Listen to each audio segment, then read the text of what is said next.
is LBC. My first guest this week is the actor Owen Brenman. Owen came in to talk about his character in the play The Sweet Science of Bruising. Special guest in conversation this week. You'll know him from loads of things on the television because he pops up all over the place. I know him from only One Foot in the Grave and from Doctors. They killed him off in Doctors. But the good news is he does directing as well at the same time. So it's quite clever. He's had a career that has spanned many, many years. And the only reason we invited him in, A, because I'm a fan of his, but secondly, because he's appearing at Wilton's Music Hall for The Sweet Science of Bruising. All the details we'll have on the programme. It runs from the 5th to the 29th of June, and he's never played Wilton's Music Hall before. Owen Brenman, nice to see you. Nice to see you too. Thank you for having me. You're very welcome. So, a bit of an exciting thing. I mean, were you aware of Wilton's Music Hall before? Yeah, I saw a play there a few years back. I can't remember what it was, I'm afraid, but it's a perfect venue for the play we're doing. Yeah, it's so strange because you sit in there. And it doesn't matter what the play is, you tend to look around at all the bits of thinking, my God, how old is this stuff? It's like being in a living museum. It is like being in a living museum. Yes, and I've seen it when they've done it up for different Christmas productions and things like that. And it takes on a peculiar air. Right. What its history is, I should have remembered. But why it's still surviving, I don't know. Perhaps somebody listed it very quickly. Maybe they did, yes. I think it's the oldest one. Possibly. Is there a backstage? Oh yeah, there is a backstage. We haven't explored it very much yet because we're still rehearsing and we start teching next week. But teching is the sort of technical rehearsal when you sort of work out the lighting and the sound and you know where you're going to stand and all that. The technicalities of presenting it to the audience after rehearsal. So the moment you're just working on bits of tape. Yes, exactly, and say that this is where there'll be some steps, but there aren't any steps. So you imagine you're walking up some stairs when you're not. You're just sort of marking it, as it were. Do they have actually Victorian female boxers? They did. They did have Victorian female boxers. I think they were. I think pre the Victorian era. There were a very few female boxers who were taken slightly more seriously, not many. And then in Victorian times, I think they were taken less seriously. It became more of a sort of fairground or a kind of a freak show, or women prostitutes maybe would fight topless and things like that would happen. Good Lord! I know we don't have that. There you go. But in this, I mean, if you want me to talk about it, in this play. It's a sort of amalgam of things. The character I play is a sort of boxing impresario who comes from a sort of more of a sort of middle class background than you might expect from the normal professors, as they call themselves. Yes. They're not professors, and he makes a living from putting on male fighters. And by accident, he discovers a very talented but rough female boxer when he's looking for who's the sister to the brother who he's initially gone to see, and he, because of the way the Victorians felt about the sexes at the time, he can't present her as anything but a bit of a freak, and as a sort of exhibition match where they put on this sort of pretend battle of the sexes, which is heavily choreographed. It goes wrong. And he discovers that the crowd quite like the female boxer beating up the male boxer. Right. So he inadvertently becomes a sort of champion for female boxers, though he didn't set out to do that. But the play then works on other levels where it sees the female boxers who in the play come from very different backgrounds as a sort of metaphor for women's struggle for the vote and such things. So it works on different levels. But the boxing is very well choreographed. It's quite shocking, quite surprising how well it's done. Even with me in rehearsals, having seen it several times, I still wince at some of the punches. Yes, I was quite surprised, actually. And there's some other violence in it. I don't want to give the plot away, which is really quite disturbing. But that said, it's also a funny play. Mm. Is it done period costume? Oh yes, we're in period costumes. Because I seem to remember women at that time, people who appeared at music halls, it was like a bustier kind of arrangement. I don't know what they were wearing for boxing. I'm assuming a similar kind of thing. They've got their corsets on, yes, and the sort of big dresses and the crinoline and stuff. Right. Yeah, I mean, yes, they're boxing in not the most easy outfits, really, I suppose. Yeah. It's good. It's a lot of violence. There is, but it's also funny. It's very hard to encapsulate it succinctly in a sort of paragraph, as it were. But I've tried to give an idea of it. Yeah. But it's part show, part historical, and part. So is it your life we're looking at, or their lives? No, you're looking at their. I mean, I begin by presenting the story, as it were. Right. It's my show, and it's. My character's initially in control of events. He's particularly interested in what he calls the science of it all. He doesn't want brawlers. He wants people, initially his mailboxers, to be very good at fighting and their technique to be very good, which he then transfers to the female fighters when he realizes that actually there's a market for this because the audience seem to be unexpectedly quite interested in female boxers. Yeah. And he talks constantly about evolution and but what happens though, risk of giving some of the plot away, Careful. it evolves slightly beyond him. So the women start to take over and they don't need him anymore, which is in a way he predicts his own kind of fate in some ways. He's created the monster. And so by the end of the play, you have a sense that things are beginning to change. Yeah. How interesting. Yes. So did you then study up on female boxing? Well, we were sent a lot of information by the director in advance, so there are things to read. And it's quite... I mean, as I say, most of the female boxers then was more of a freak show element and very huge women, or it wasn't taken seriously. And I actually think there was also some bare knuckle fighting. Actually, yes, it was a lot with women, especially at the fun fairs. Yes, there would always be a boxing booth. There'd be the Wall of Death, yeah, and there'd be a boxing booth, right. And it would predominantly be men, or they'd invite people up to chance their luck. But I think somehow women doing that would feel much more shocking in a way. Well, I think it was in those days. Although I think it was. Male bare knuckle fighting is also pretty shocking. Yeah, but the idea of women doing it, who are supposed to be genteel and all the rest of it, all of a sudden they're doing something which can cause them damage. Yes, and that's and ladies weren't supposed to behave like that, and so that's. So I'm assuming that you don't have a set; you have a ring. Yeah, we have a sort of a sort of a ring which sort of doubles for other things. It's a sort of play where you kind of create the environment when you need it, but there is a sort of a ring. But you don't see any ropes or anything like that because that space we sort of create it by sort of formalizing where people are, and you get the sense that that's a ring. But then that same space might be used for something else as well in the play, because there are a lot of scenes in the play. How many? Like lots. Oh, that's a good question.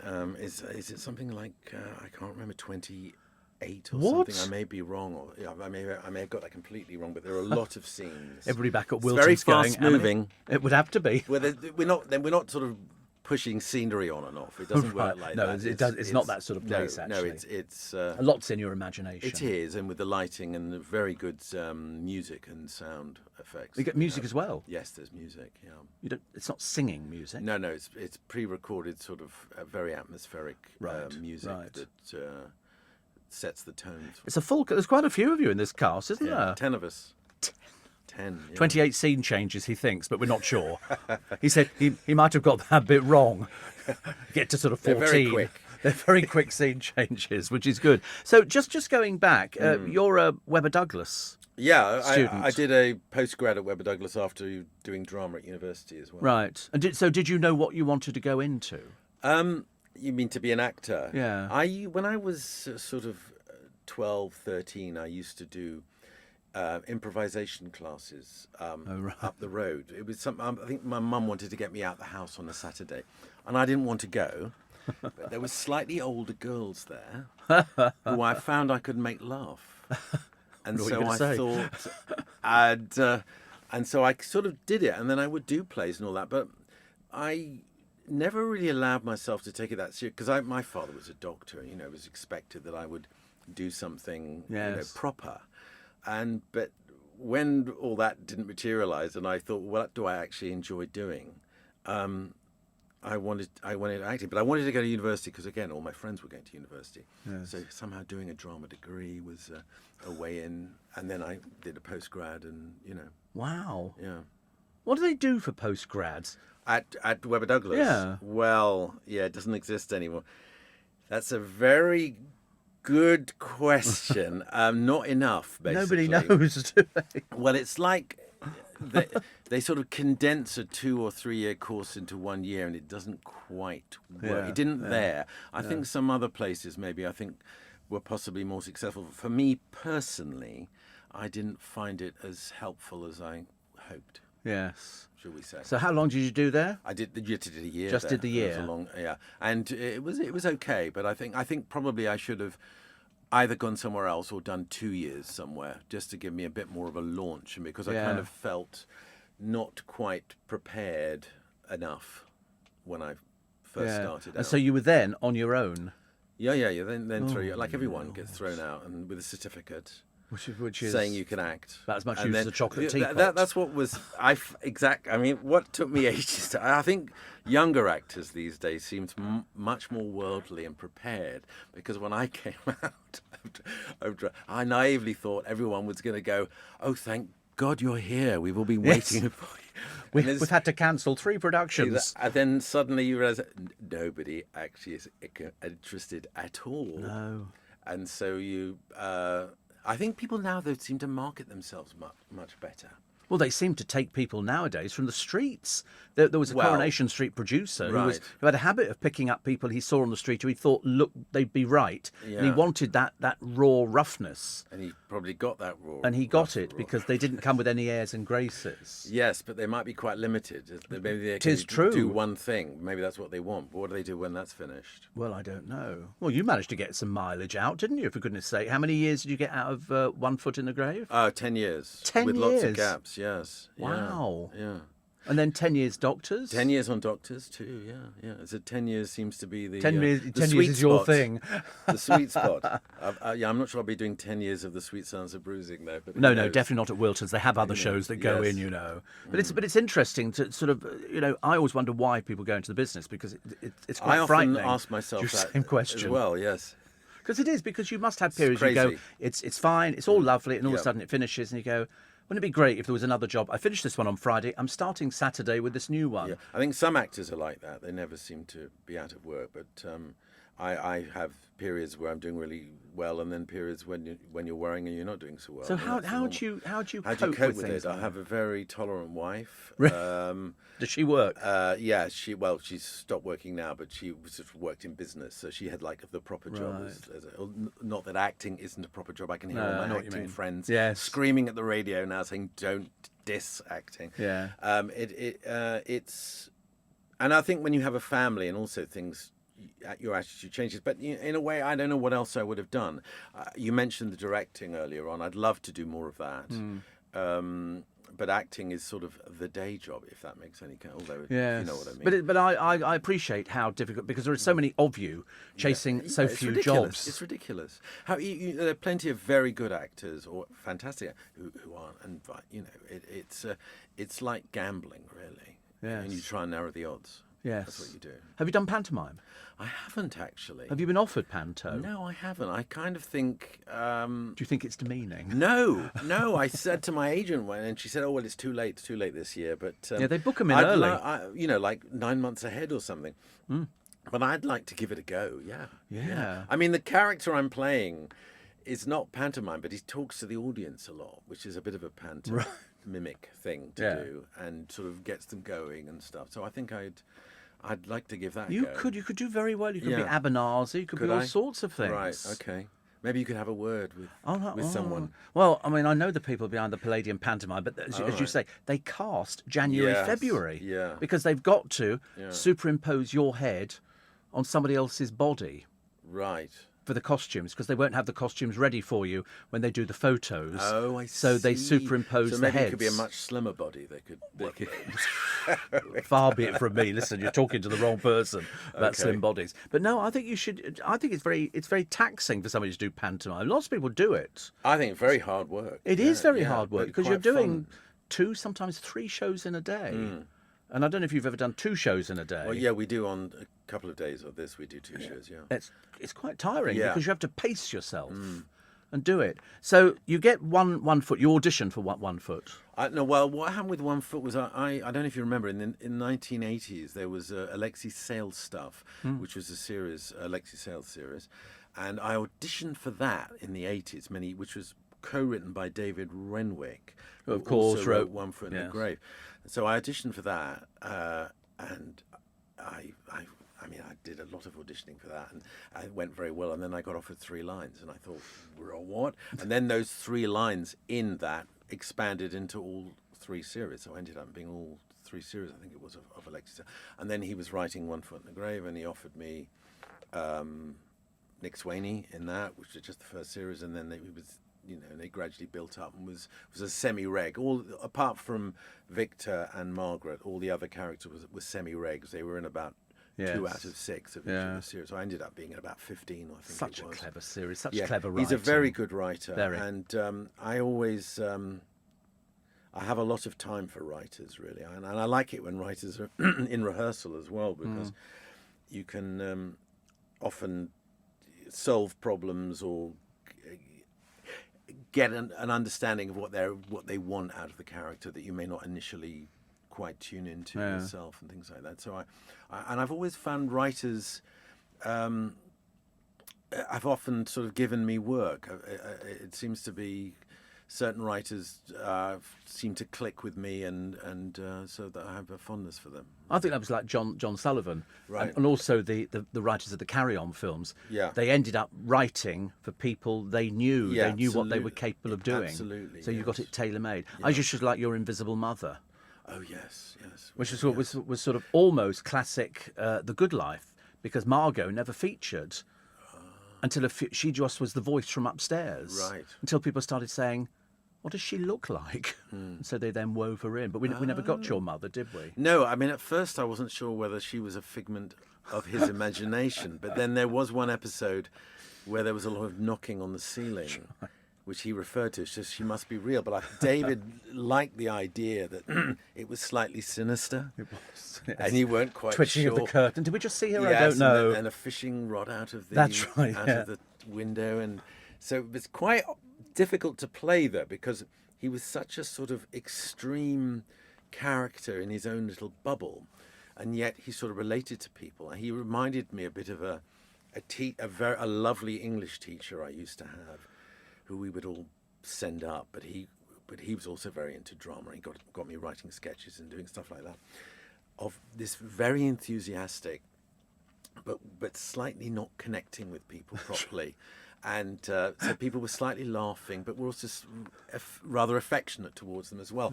So I was this character who was slightly sort of at odds with everything around him, which was a challenge. It was. I thought he was wonderful. I wasn't sure what it would be like to live next door to him. No, exactly. I don't like him sort of coming through or things like that. I know, a coming little through bit the fence frightening. and all that, yes, Yeah, yes, but you're Mr. right. Lodge. Sort of mother up, and you'd be talking to her up there. And Yeah. I'm thinking you're having this invisible conversation. It's quite clever. Yeah. But you've been voices before, haven't you? Heidi Hive, not Heidi Hive. Oh, you have done your research, haven't you? Was that Hello, was Hello? Hello, Hello. I You did quite a few voices. Some radio announcers on that and stuff Yeah, but like come that. on. All Yeah. of this gets you well An known. actor's life, right? You do all the different things that come along. Yeah. Yeah. And you obviously like touring in plays. Yeah, I haven't done a great deal of that. I do enjoy that. I mean, what I particularly enjoy most of all is comedy, actually. It's my main thing. But yes, I toured in a play called Whipping It Up, which was originally in town, and then I did the tour with Richard Wilson.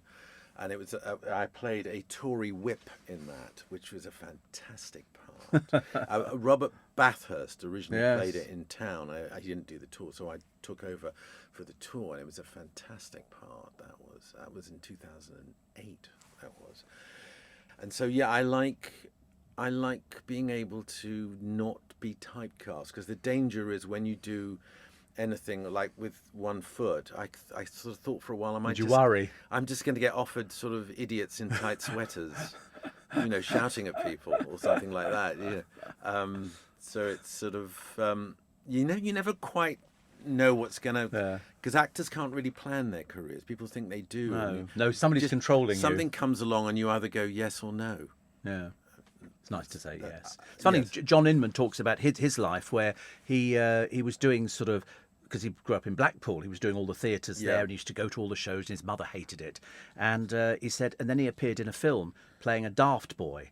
He said, and all I got cast as was daft. He said, I'll be the one in corner going, hey, I'll take that to Mill for you. Yeah. He said, and that's all I played for years. He said to break away from that was difficult. That's the problem. Going back to 1 foot, there was one episode where David Renwick, for some reason, decided it would be hilarious to put me in this fat suit, which was very, very realistic, right?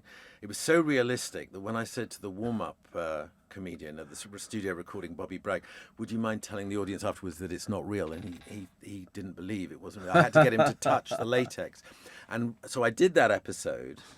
And then for a while after that, I started getting castings for these extremely obese people. And a director friend of mine said, when I saw that, I thought you were dying. I was going to write to you. I thought, thanks, David. Thanks a lot for that. Well, listen, the next time we speak, I want you to confirm that you've done your first pantomime. Thank you. And you've done lots more directing and lots more comedy. Thank you. Which would be very nice. Too, yeah. But for the meantime, you can catch the full cast down at Wilton's Music Hall. The Sweet Science of Bruising runs from the 5th to the 29th of June. You can find all the details on the website. Owen Brenman, thank you very much. Thank you.